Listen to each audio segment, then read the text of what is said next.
Od firme Kawasaki Trio Motors, koja je zvanični zastupnik za Kawasaki za Srbiju, dobio sam Kawasaki Z900 na test. Kawasaki Z900 je bio pre 3 godine na mom testu, ovaj isti model 2021. godište je sada opet kod mene na testu. Da probam, da vidim kakvi su utisci sada kada sam probao sve njegove glavne konkurente, a danas ćemo snimati upravo test tog motocikla. Dobrodošli u moj novi video. Dobar dan, ja sam Šone, a vi gledate Šone-san YouTube kanal. Da se podsjetimo specifikacija ovog Kawasakija Z900. Šta je to što je unutra? Agregat zapremine 948 kubnih centimetara, u pitanju je redni četvorocilindraš koji razvija 125 konjskih snaga i 98,6 Nm obrtnog momenta. Sve to putem 6-stepenog menjača, prenosi na zadnji točak preko lanca i lančanika. Vodeno je hlađen, teži 212 kg bez zapremine rezervoara koja iznosi 17 litara. Sve to u celinu vezuje jedan čelični ram. Visina sedanja, jedan od ključnih faktora da li je taj motor za vašu visinu. 82 cm. Vidjet ćete kako meni sa mojih 185 stoji ovaj motocikl, savijene noge u kolenima, opružena stopala, odličan položaj vožnje, ujedno u sve to, ali to ćemo kasnije u vožnji. Šta je bitno? Vešanje. Ovdje nam je 41 mm upside down viljuška, jedan monošok amortizer iza koji su potpuno podesivi. Kada pričamo o vešanju, nećemo izostaviti i kočenje. Četvoroklipne Nissinove kandže koje su aksijalno montirane na motocikl zaustavljaju dva diska prečnika 300 mm napred koji su petlnog oblika, dok nam je iza jednoklipna takođe Nissin kočiona čeljust koja zaustavlja jedan 250 mm disk u tom slučaju. Elektronika. I šta je to što imamo od elektronike na ovom motociklu? KTRC, Kawasaki Traction Control, ABS, modovi vožnje. Pored svega toga, LED farovi su nešto što odlikuje ovaj motocikl, kao i mali Color TFT display ovde napred. Ovaj motor nije u standardnoj opremi, odnosno ima dosta rotne opreme, kao što su downforce krila napred, Puigov povišeni vizir takođe, slajderi sa strane, dole imamo ralicu karbonsku i sa, naravno, desne strane onaj najlepši deo, a to je komplet Akrapović linija, koja mu dodaje na ovom zvuku moćnom, premoćnom, zaista, zvuku i naravno na toj agresivnosti i osjećaju pri vožnji. Vreme je da pređemo na vožnju, a pre nego što to uradimo, kliknite na like, subscribe-te za moj kanal i ostavite komentar kasnije u toku videa kako vam se čini ovaj motocikl. A sada da ga čujemo, pošto to verujem da je želja svih vas.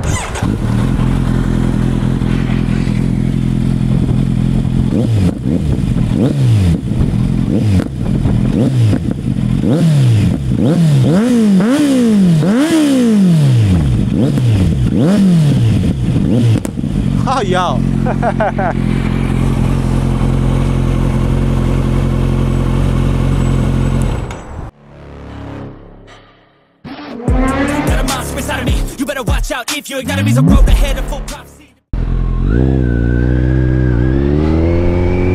Da probamo prvo malo krivine.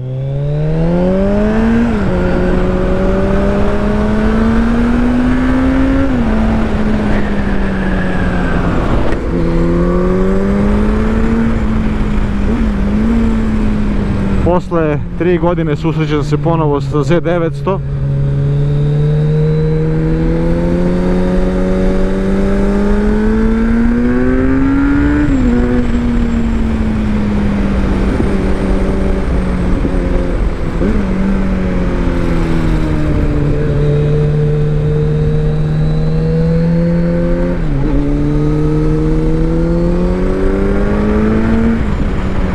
Da li ovaj motor i dalje najbolje u klasi, to ćemo da vidimo, jer u međuvremenu imao sam priliku da probam sve iz te klase.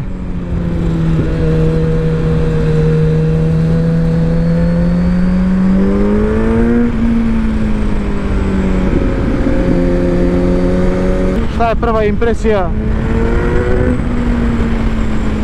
Vidjet ćemo kada odvozam ovaj jedan set krivina.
veoma precizno vešanje će vam napraviti zaista onako jednu veliku dozu zabave uz ubrzanje i snagu.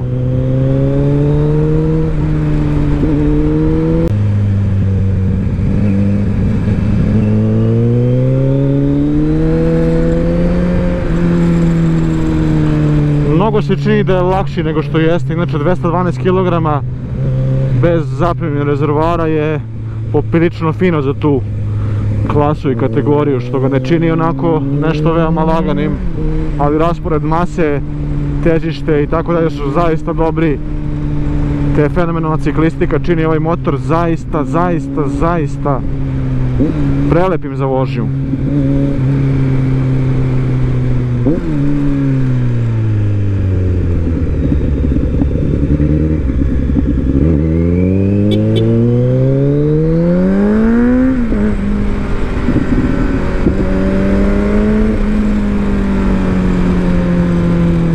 Ono što mi je prva impresija kao neke loše stvari je kočenje koje manjka. Fali mu to kočenje malo. Ali zato ovo ubrzanje.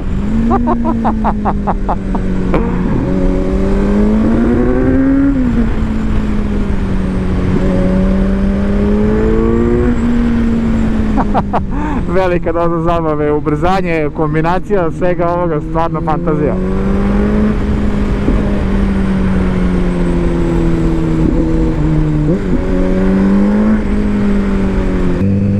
Cena ovog motocikla je njegov također veliki adut i velika prednost. I ono što mogu reći je da izuzetno i drži cenu dobro na oglasima posle nekoliko godina upotrebe. Kako radi Kawasaki Traction Control? Sa svojih 124 konjske snage ovaj motocikl nije baš najjači.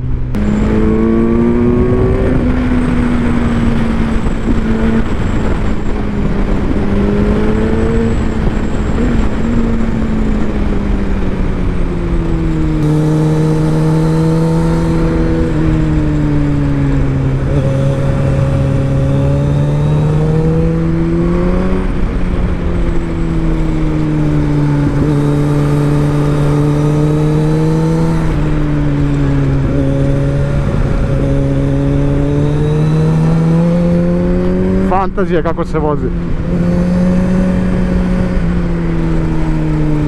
Prelepa pozicija vozača je nešto što dodatno doprinosi svemu ovome. Jako lepo pozicioniran rezervoar koji ima dimenzije koje su odlične, gdje prijanjaju noge savršeno, teče prebacivanje sa strane na stranu u toku obaranja, tehnikom da se visi sa motora, odnosno izvlačenja tela na stranu, biti mnogo lako. Blago nagnuti ka napred, vrlo blago. O ovome ja pričam, nevjerovatno je kako se dobro pozicioniraju noge. Mnogo mi se sviđa to. Agresivno pozicionirana kolona unazad, bukvalno sportski, kao što je i na gotovo svim, kažem gotovo svim njegovim konkurentima. Na sve to ruke su pozicionirane za po šaku na svaku stranu od ramena, onako malo opuštene u laktovima. Što se tiče vetra ne mogu nešto puno komentarisati jer ovdje nije fabrička postavka, već je vizir Puigov dodat, ali udarci vetra se osjećaju malo u pedalu vrata u ovom ovdje slučaju. Kada pričamo o svemu tome, klasični Kawasakijev setup za dugmiće, odnosno podešavanje za kontrole i sve blicanje napred, dugo kratko sve to ovdje levo, selektor za meni i modove vožnje koji iz nekog razloga ovdje ne mogu da se promene, dugme za pokazivače pravca levo i desno, sirena, pokazivači pravca sva 4, odnosno upozorenje, što mi se sviđa da je na levoj strani jer zaista na desno je to meni toliko besmisleno.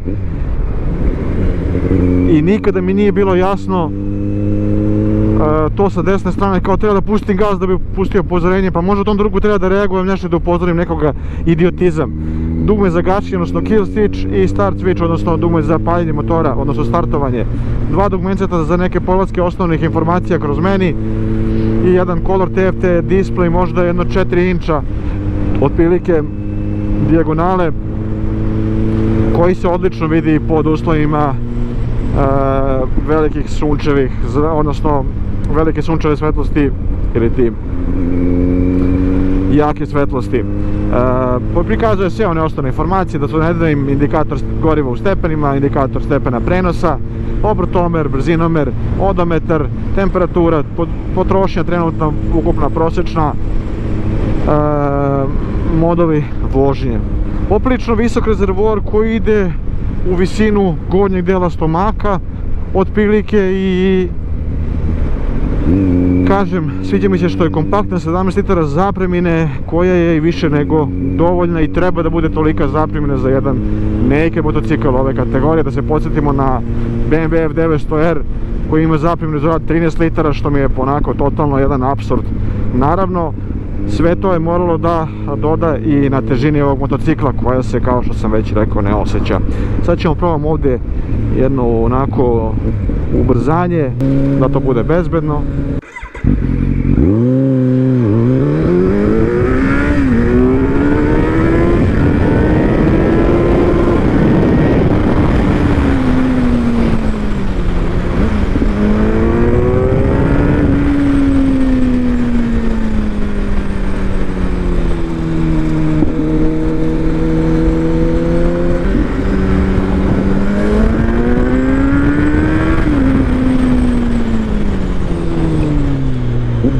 Da, kočenje definitivno moglo biti bolje.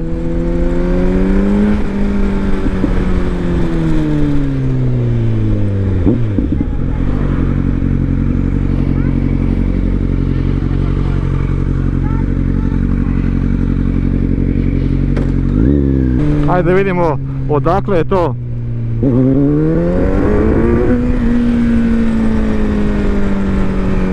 Da, od 4000 obrtaja to je već zaista ono borba sa kontrolom trakcije, odnosno kontrolom proklizavanja i gasom. Ogromna doza zabave koju će vam pružiti ovaj motocikl. Šteta još što nema neki Brembo samo, eto. Ono što mi se sviđa također je veoma dobar menjač koji je precizan, ne stvara nikakve trzaje, nema nikakvo odlaganje. Zaista je fenomenalan. Daje vrhunsku povratnu informaciju povratnog kvaliteta i ovaj motor na satu ima 25.000 km, a ja sam do sada prešao sa njim 400 km nepunih.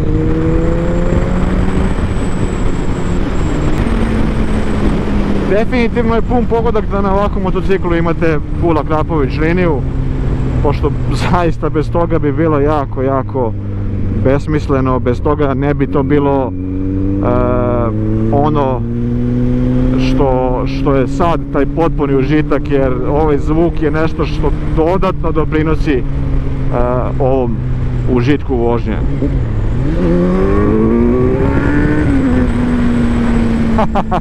Morao sam, pravac, nema nikog. Kočnica neće gristi odmah, ali na malo snažnije onako stiskanje će fino kočiti. Naravno, moglo je biti malo bolje, jer na primjer na Yamaha MT-09 je po mom mišljenju ipak malo bolje kočenje.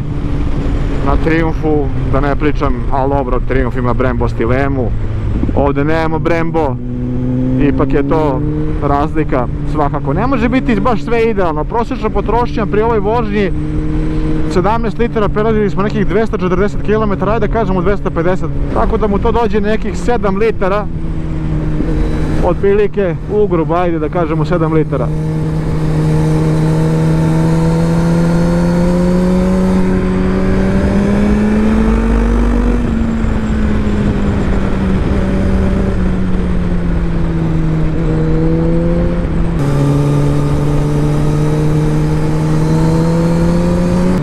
I preudobno sjedište kada ste sami, je nešto što također karakteriše ovaj motocikl. Kada ste za suvozačem, naravno da ćete osjetiti blagu neudobnost jer ipak svaki suvozač pravi teret i pravi neku nelagodu pri vožnji.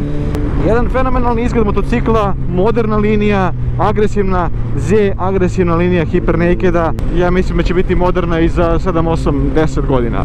Prosto, prelep motocikl koji također ima akcenat sportske vožnje koji je jako dobar, može da se vozi odlično sportski, može da se putuje sa njim ovako s jednim vizirom na autoputu, nećete imati problem i naravno ekonomično jer potrošnja neke normalne vožnje iznosi oko 5,4 litra po gradu. Mislim da nismo išli nešto dalje, ali mislim da to sve nekih 5 litara onako vožnje nekog otvorenog puta, što je iskreno pristojno i više nego odlično za jedan ovakav motocikl. Tiče snage i ubrzanja, definitivno ću dati jednu vrhunsku ocenu. Naravno da nije agresivan kao MT-09, iskreno, nekako daje dozu agresivnosti, ali nema taj osjećaj kao kada povučete gas na MT-09. Možda ću zato oduzeti jednu pola ocene manje, samo iz tog nekog razloga daću 4.5 za ubrzanje, mada je meni to iskreno i ovo ovdje mi je fantazija i ovo mi je za 5. Snage više nego dovoljno, više snage svakako nego što je to konkurencija, manje nego što ima Triumph 765 RS koji je tu u klasi s ovim motociklom, tako da ću i tu dati možda ocenu. A dao bi mu 4.9 od 5, verovali ne, ali eto nešto malo moram oduzeti da se napravi neka komparacija razlike, bar za pola ocene, pošto je to neki onako merilo razlike među ovim motociklima, tako da 4.5 od 5, mada je 5 realno ocena da je to onako koji zaslužuje. Mešanje funkcioniše odlično, potpuno je podesivo, ali u ovom osnovnom podušavanju kako je za vozača setovano, ponaša se odlično, bez nalasenja, veoma precizno, zaista svaki put sam se osjetio toliko bezbedno kada bi se spustio dole, a da ne pričamo o kompaktnosti, gdje je vozač jako dobro smešten i jako dobro pozicioniran za ovo, za krivine, kretanje kroz krivine i naravno za tehniku kada se spustite samo gore, odnosno spustite se na stranu, znači na telo. 5 od 5 definitivno za taj deo i za lakoću vožnje, zaista lagan za vožnju u tom nekom segmentu. 212 kg nije lako, tako da nije nešto najlakše baš u klasi. Srednje udoban u smislu kada ste sami jako onako udobniji od konkurenata, to je zasigurno ne naravno svih, ali fino udoban. Naravno onda je opet imao dodatne opreme dosta na sebi, te je ta oprema uticala naravno na sve ukupni utisak. Što se tiče menjača, kvalitetno obrađen menjač, što se tiče svih nekih stvari, zaista kvalitetan motocikl. Kočenje je nešto što sam zamerio i to je ono zašto kažem da je skoro tako taj motocikl. Nisam baš zadovoljan, daleko je na primjer od Stileme na 765 RS, a opet je i MT-09 znatno bolji u toj nekoj konkurenciji i klasi sa ovim motociklom. Nažalost u tom dijelu moram dati ocenu 3.5 od 5, mora biti jako surov jer stvarno su to nijanse, ako ne i 5 odnosu na konkurenciju, jer 5 od 5 je nema Brembo na 765 RS, 4.5 na primjer na MT-09 bi bilo 3.5, da neka najrealnija ocena jer nije katastrofalno, dobro je, vrlo dobro, između dobrog i vrlo dobrog, ali eto to. To je bilo to za ovu recenziju, za ovaj test, ako se ga kliknite da like, subscribe se moj kanal, da ostavite komentar, a vi se vidimo u sljedećem.